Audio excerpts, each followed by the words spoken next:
আমাকে বলা হয়েছে আমি 10 কোটি টাকা নিছি, আমি এটা হিসাব করলাম নিজে। 2024-25 সালে এডিপি সাধারণ, এডিপি বিশেষ এবং রাজস্ব সহ সব মিলায়া 8,42,00,000 টাকার প্রজেক্ট দেবিদ্বারে দেওয়া হয়েছে। 8,42,00,000, 1 টাকা কমও না, 1 টাকা বেশিও না। 148টা খাতে প্রজেক্ট দেওয়া হয়েছে।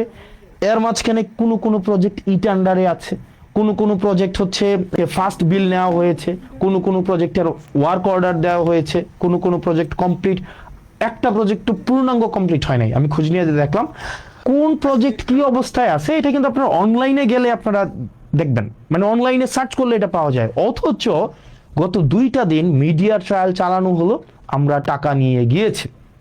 এই যে গত 2 দিন ধরে এক ধরনের মিডিয়া ট্রায়াল চালানো হইলো যে এই টাকাটা আমি মানুষের কাছে লুকাইছি, এই টাকা, আরে ভাই এটা লুকানোর কি আছে? এটা তো সবকিছু ওয়েবসাইটে, it's very open, broad daylight open. আপনি নেট সার্চ করলে, এবং এটা আমার এইটা নির্বাচনের অন্তত 1.5 বছর আগে, 1 বছর আগে, 1 বছর আগের, যখন আমি এই কাজের রেসপন্সিবল না, অন্যান্য উপজেলার মতো করে আমার দেবিদ্বারও হচ্ছে বরাদ্দ দেওয়া হয়েছে, অন্যান্য সব উপজেলায় দেওয়া হয়েছে। ব্যাপারটা এমন ভাবে ফ্রেমিং করা হইলো যেটা শুধুমাত্র মুরাদনগর এবং শুধুমাত্র দেবিদ্বারে দেওয়া হয়েছে।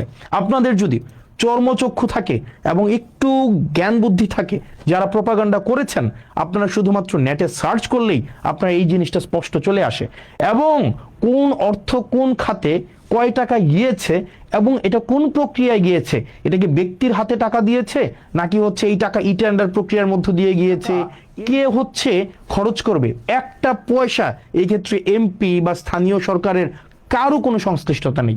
নো ওয়ান, অ্যাবসলিউট জিরো, কারোর সাথে কোনো সম্পৃক্ততা নেই। মিডিয়াগুলো ফ্রেমিং করলো, মানে জাস্ট কনসেন্ট ম্যানুফ্যাকচারটা কিভাবে করলো। যে এই ভদ্রলোক এই ধরনের হচ্ছে মন্তব্য করেছে, যেহেতু 10 কোটি টাকা নিয়ে গিয়েছে, ওনাকে আমি জিজ্ঞেস করলাম যে আপনি যে বললেন 10 কোটি টাকা নিয়ে গিয়েছে, উনি পরে ওনার বক্তব্য পরিবর্তন করেছে, এবং অনেকেই বলছেন যে আমি খেজুরের হিসাব দিয়েছি, বাকি হিসাব দেই নাই।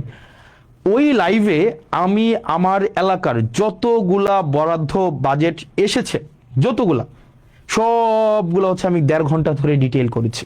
প্রত্যেকটার একটা একটা করে আমি হচ্ছে ডিটেল বলেছি, এবং পরবর্তীতে আমার একটা পেজ আছে জবাবদিহিতা, সেখানে প্রতিনিয়ত আপডেট জানানো হয়, প্রতিনিয়ত। সবার বাসায় এখন সার্চ করলেই 2 মিনিটে জাস্ট www.jp.kumilla.gov.bd, ওখানেই পুরা ডিটেল দেওয়া আছে। এখন এটাকে যেভাবে ফ্রেমিং করা হলো, এটা খুবই দুঃখজনক।